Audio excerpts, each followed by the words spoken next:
fun. So,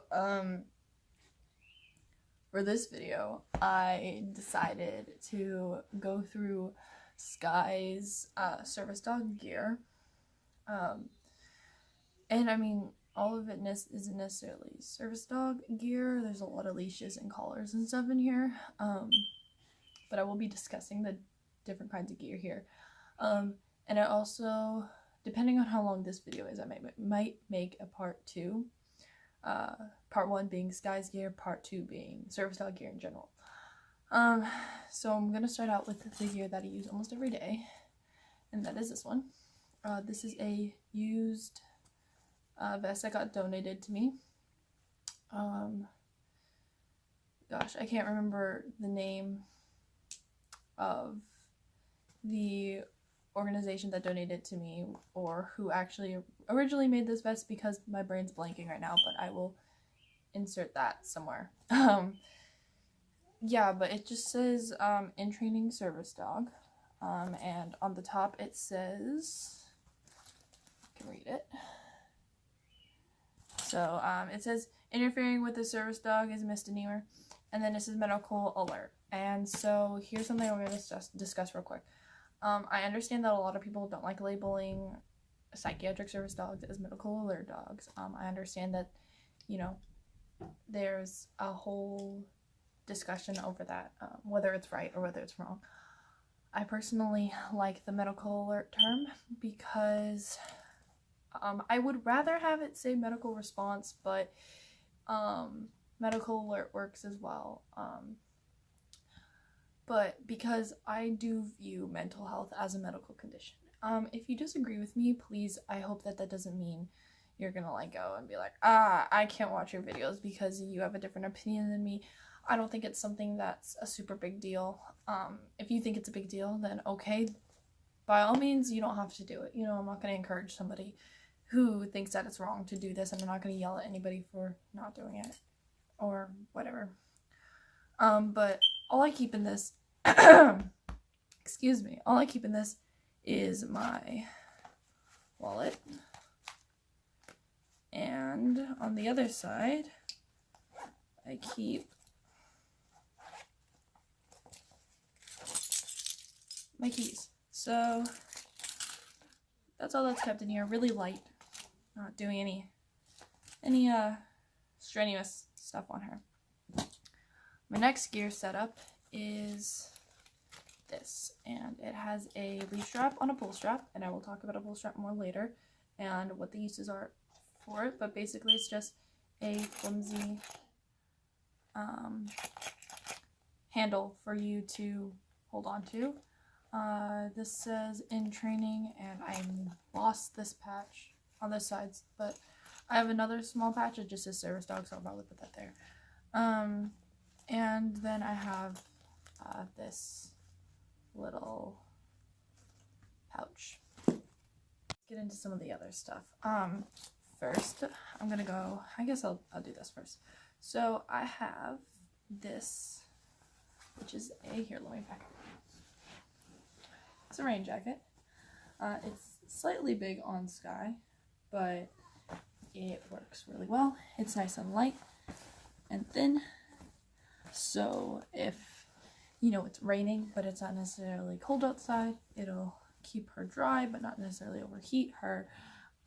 Mikey is very interested in this right now. You can't see him, but he keeps trying to sniff it. So yeah, there's that. This is Mikey's vest, and it does fit Sky. It is just a little bit big. I'm trying to get a vest similar to this for Sky because the pull strap will strap on a lot easier to this vest than this vest. So I really like the design of the basic vest like this. A lot of people don't. They think that only fakes use them and stuff like that, but it has a nice accessible handle, which I love in case I have to grab my dog and move them out of the way. Short story right here, I had to do that with Mikey because somebody almost hit us with a car, so if this handle wasn't there, I would have been pulling on his neck, and that would not have been good. That could have done a lot of damage. But I'll probably be selling this one in order to buy one of a different size for Sky. But, you know, not sure yet. We'll see what happens. Next is, okay, I'll talk about the boots that I got her. I only have 2 with me right now, but these are Ruffwear boots. The only downside I have seen to them is, and a lot of people have talked about this before, where Sky's Dew Claw is it sometimes pops out if she's not wearing socks, but it's an easy fix for me. I just put socks on her. When she hurt her paw, she stepped on glass and cut her back paw open. She didn't like her feet being touched, and she still doesn't, so we're still working with the boots. She doesn't put them on all the time. And I'm still getting her used to having her feet touched again, which is a pain in the butt because we're back to square one. But, you know, you get setbacks, you just, okay, it happens, you continue on. But other than that, these are the Grip Tricks, I think is what it's called. Super, super good boots. They breathe. They have nice grip on them. You know, they're very good quality. She can run around in them perfectly fine. And they're really, really quality boots and would definitely recommend these. We have her blue harness, and she has a purple one exactly like this, but I need to wash it. It's dirty. We took her to the lake, a nearby lake, and let her swim around, and I had a harness on her so I could grab her if I had to. It was a really shallow lake, so she didn't really need a what's it called, life jacket, because it only came up to like my waist, which obviously she'd have to swim in that, but I could be right next to her and just grab her handle if I had to. But she has a purple one, exactly like this. This is a Kong harness, and Kong is freaking amazing, and this harness is pretty great. The only downside I do have to this harness is when it gets wet, it loosens. So I was having to, when we took her to the lake, I was having to, like, you know, tighten it and stuff like that, or she'd get tangled in it. But other than that, it's good. It's got a wide front, and it overall is really good quality. Let's see, what's the next thing I'm going to talk about. Okay, so I made this. This is a pull strap that I made, which again, I'll talk about pull straps a little bit more later. But I made this. It's rainbow. I made it because I was going to go to Pride with Sky on the first day because it's not the parade and it's not as crowded. But I didn't end up going. But I still have this, and the only thing, excuse me, the only thing I don't like is that it is a little stretchy. But I mean, it was a first attempt, so I mean, I can't complain too much. Same with this rainbow leash. I bought it because I was going to go to Pride. Didn't end up going, but I do love this nice thick part of like how it's round and thick. I do really, really like that, so that's a plus. Next is a set. So I have this. Here, I'll clip it together so you can kind of see how it goes. I have this little harness.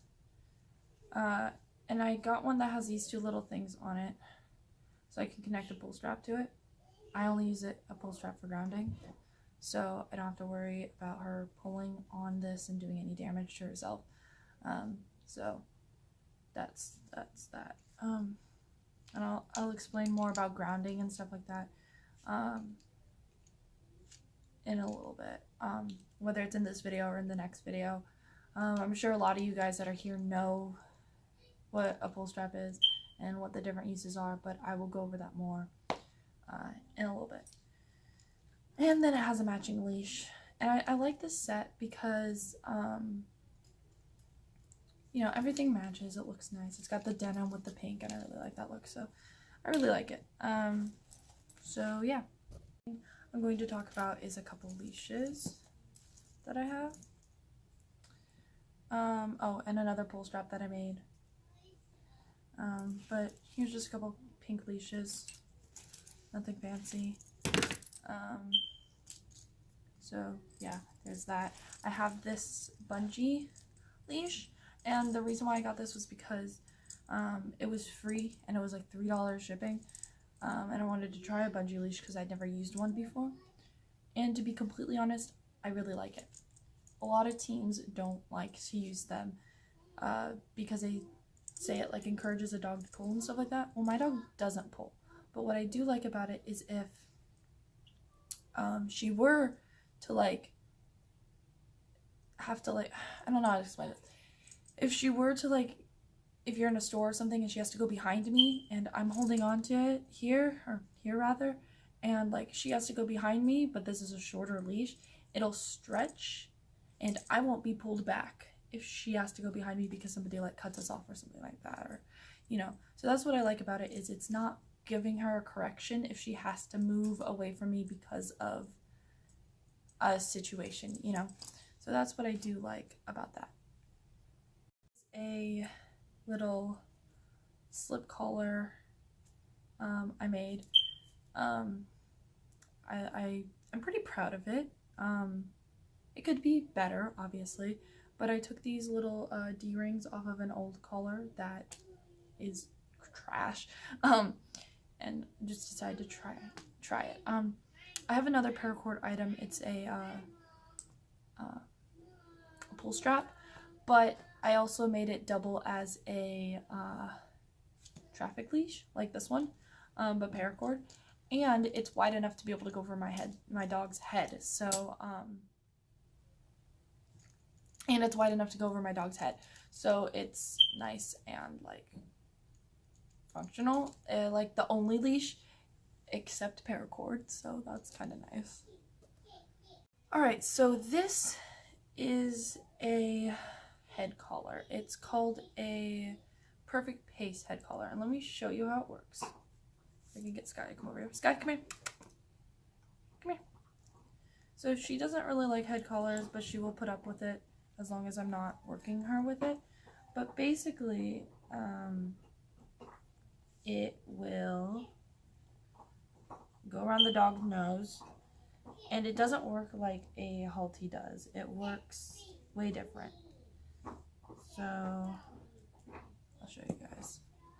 You can see it crosses under the chin and it goes around the back of the dog's head, and the leash attaches here.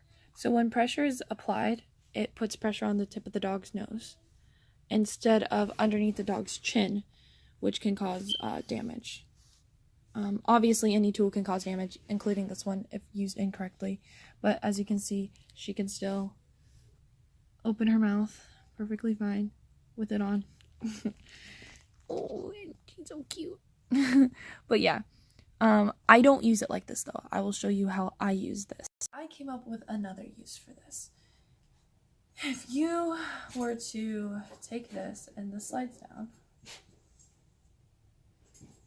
it becomes a slip lead, and that's how I use this.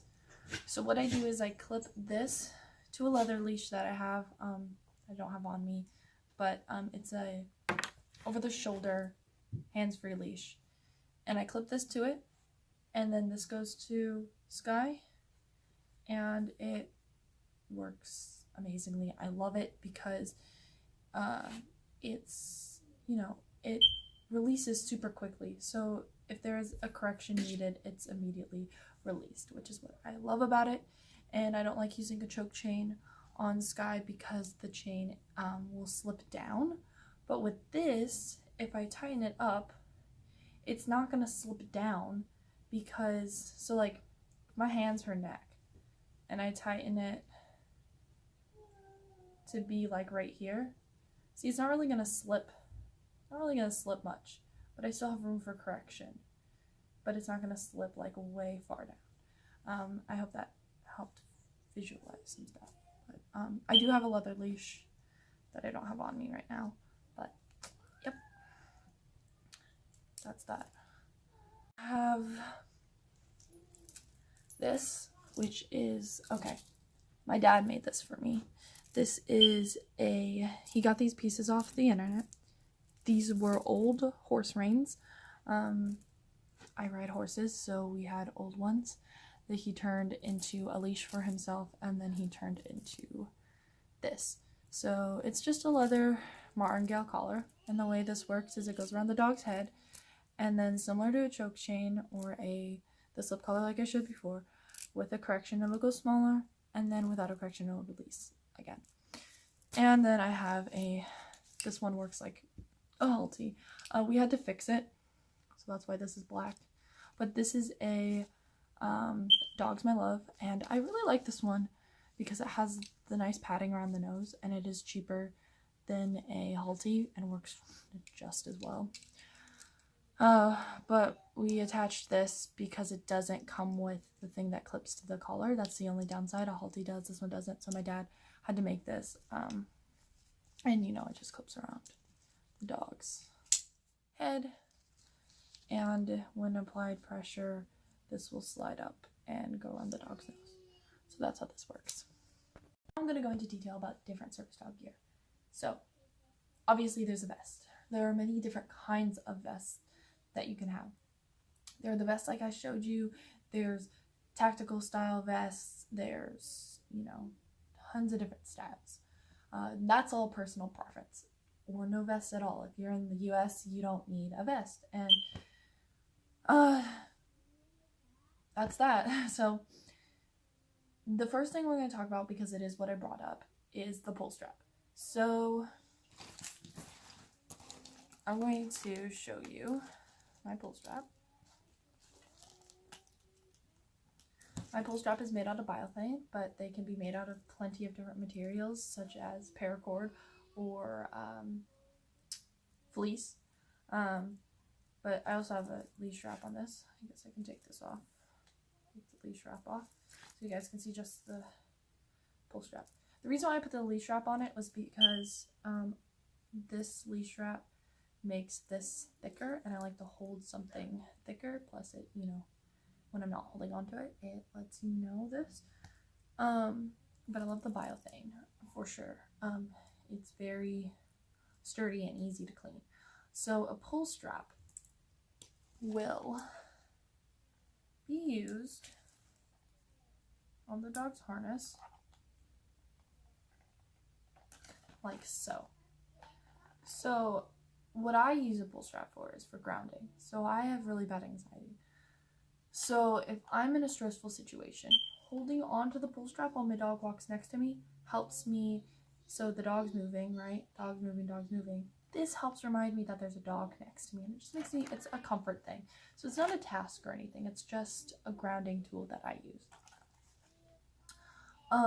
And if all you're doing with your dog is grounding with a pull strap, it's not a service dog. So just throwing that out there. A service dog has to task. And I will be making a video about the differences between a service dog, emotional support animal, and therapy dog later on. So that's that.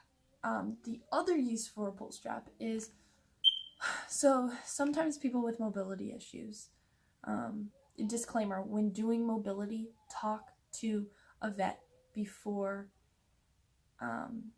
getting anything for your dog mobility wise. You should get x-rays and make sure that your dog is sound and that there's nothing wrong with your dog. 100% gotta do that first. Another use for a pull strap is mobility, and mobility is, again, something that needs to be discussed with a vet before any further mobility is done. I tend to try not to judge people for doing mobility on a dog that I wouldn't do mobility with, as long as they're talking to their vet, an orthopedic vet specifically, to check joints, do x-rays and whatnot. I try to stay out of people's business and not be like, oh my god, that dog's too small. I may be thinking it, but I try not to like shove it down people's throats. But for the purpose of this video, please, please, please make sure you talk to a vet. Make sure you're doing what needs to be done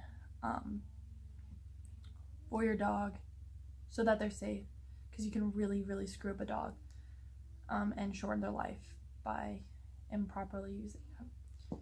Anyway, sometimes if somebody has like a leg issue, like for example, let's say somebody has like arthritis or something in their leg and it's hard for them to walk. With a pull strap, you can do something called momentum pull, which the dog imagine the dog in the harness, is pulling, walking ahead of the handler slightly, and kind of like walking, and there's tension on here. So the difference between grounding is no tension, just like this, and you're feeling the dog walking. With momentum pull, there's tension, and the dog is kind of like helping you walk. It's giving you momentum to keep going. So that does put pressure on their shoulders. And you should not use a harness like this when doing momentum pull or any mobility. It should be a Y front harness, and it should be a harness that is approved by a vet, not just some random harness that you're throwing on your dog and then putting a pull strap on it and be like, pull. That's not how that works. Type of dog gear that I'm going to be talking about is a semi-rigid handle. So I will insert a picture of a semi-rigid handle. Basically, the semi-rigid handle is similar to a pull strap in that if weight is applied to it, it's not going to stay up. It's flimsy. The semi-rigid handle will stand up on its own though. So it'll be up like this. But if any pressure is applied to the handle, it'll collapse. Again, semi-rigid handles can be made out of different materials, just like the pull strap can. Basically, what a semi-rigid handle is used for is sometimes people use them for grounding. I have seen people use them for grounding. So again, you know, just there to hold on to, feeling the dog move, no pressure, nothing. Don't need a vet to check for that. When you're using it for counterbalance, that's when you need, again, the vet check. So counterbalance is when you have the handle and you need some balance support. So you might be leaning this way, the dog is trained to brace and stay right here while you're kind of pulling on the dog a little bit and then getting your balance back. So again, the dog needs to be big enough for this. You can't just be doing this with a small dog, you know. It's gotta be a bigger dog or you're gonna hurt your dog. So that's that. Next thing are rigid handles. Rigid handles are used for bracing, and a dog that is bracing needs to be a big dog. No matter what your size is, this dog needs to be big. Why? Because bracing puts pressure directly on a dog's shoulders. And so bracing would be a handle. I'll obviously insert a picture, but it'll be a handle that comes up. Handles for bracing shouldn't be higher than 6 inches, in my opinion. Other places and programs have different regulations and different rules, but in my opinion, shouldn't be taller than 6 inches. But, you know, people are going to do what people are going to do, and it's sad, but, you know, I can only say so much, right? But it stands up like this, and you'll hold on to it, and it doesn't collapse when you press on it. The point of it is for you to put direct pressure on the dog to maybe help you get up from a sitting position, or to help you, you know, when you're standing, to like hold on to it and lean on the dog sometimes. Never brace when a dog is walking, because that is putting uneven pressure on the dog's shoulders, and that is not good for them. So that's that.